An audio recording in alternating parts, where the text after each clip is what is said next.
Hey, this is Mandy from Light on Earth.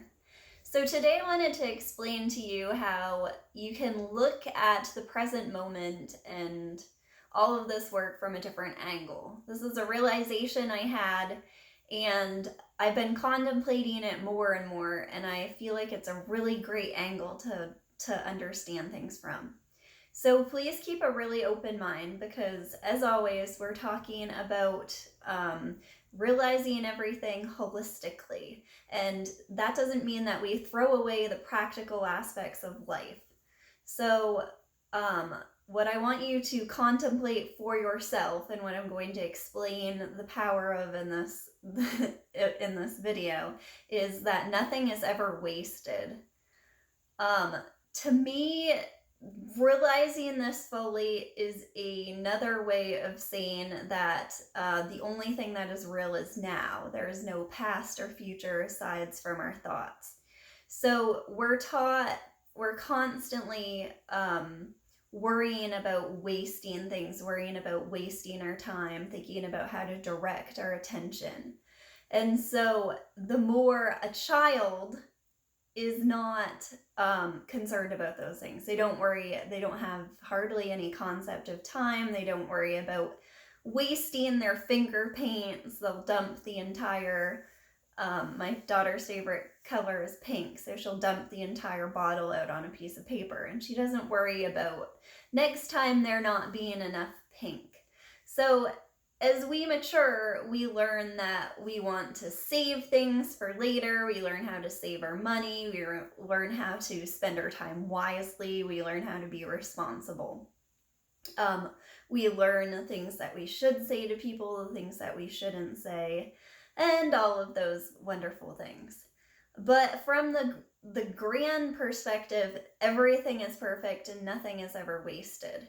And we become what's the best word? In Christianity, we always used to call it legalistic. So you know what? I'm going to borrow that term.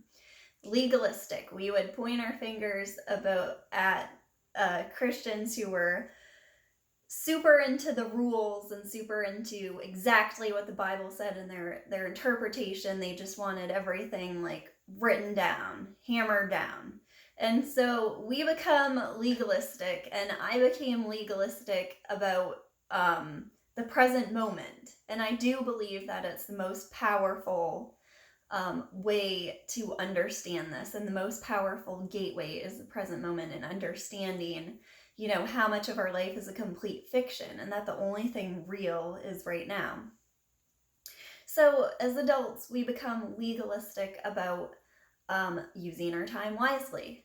And that prevents us from doing the things that enrich our soul, that connect us with God, that make us whole. And a lot of the things that are the most worth doing in life can be pointed at and thought of as a waste of time. So if you can get beyond the idea that things can be wasted, and it, as I say, it's another way of just accepting everything. And so when we use this to judge our own progress, and you're sitting in a meditation session and you're constantly thinking and your mind is constantly, you're having a rough time of it, that wasn't wasted. And the more that we judge ourselves and say, I wasted my time, or I wasn't present enough, or I wasn't good enough, self-criticism, that itself is the waste. So if you can completely drop the idea that anything can ever be wasted, you can be present right then. And of course, beating yourself up that you weren't conscious enough and that you fell into some sort of old mind pattern is just more unconsciousness, because we are always right where we're meant to be. And this moment is the only moment that we can connect with our higher self. And so obviously, we live in a really wasteful world, and we're starting to make things that don't last. And obviously we need to be really careful with time and money if we want to be self-actualized people, and we want to have We want to save our money. We want to have the time and the freedom in order to do spiritual work and to be able to waste our time, because truly that is not the waste. And yet, you know, how you got yourself here and everything was perfect. And no matter what you did in the past, this is the washing away of sins.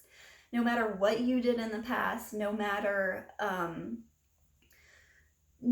if you became nearly enlightened and completely lost it, it doesn't matter. Nothing is wasted. If you do not become enlightened in your lifetime is not wasted. If someone is, you know, people come and go, and sometimes death doesn't make any sense, and sometimes loss doesn't make any sense. But from a higher perspective, nothing is ever wasted. And it takes a really open mind to understand and grasp that, because the ego wants to say, you know, everything has to have a purpose and I need to be able to understand that purpose. And letting go of the need to understand is when you can abide in God, when you can abide in peace and presence. So I hope that's a useful pointer for you, and I encourage you to contemplate it more and more. I just wanted to say, it's equally as important to contemplate things and understand things as it is to clear your mind. And so right now, what I'm doing and what I would suggest doing, because if I'm doing it, obviously it's the best, right? Is I run, not every day, and I just use that time. I either, whatever comes up, I don't let myself focus on negative thoughts, or if I'm uncomfortable, I don't let myself focus on that. But there's something about the like the physical connection and the mindfulness and connecting with my breath that really makes insights come through. And I'm always trying to connect exactly, like, how did I get that great insight or whatever, which is a trap in itself. But I've had a lot of really good insights come through running. And I also do meditation, the purpose of which is to clear my mind. And so I really suggest running if you're able to, or walking if you're not. And that's all for today. Thanks for watching. Bye.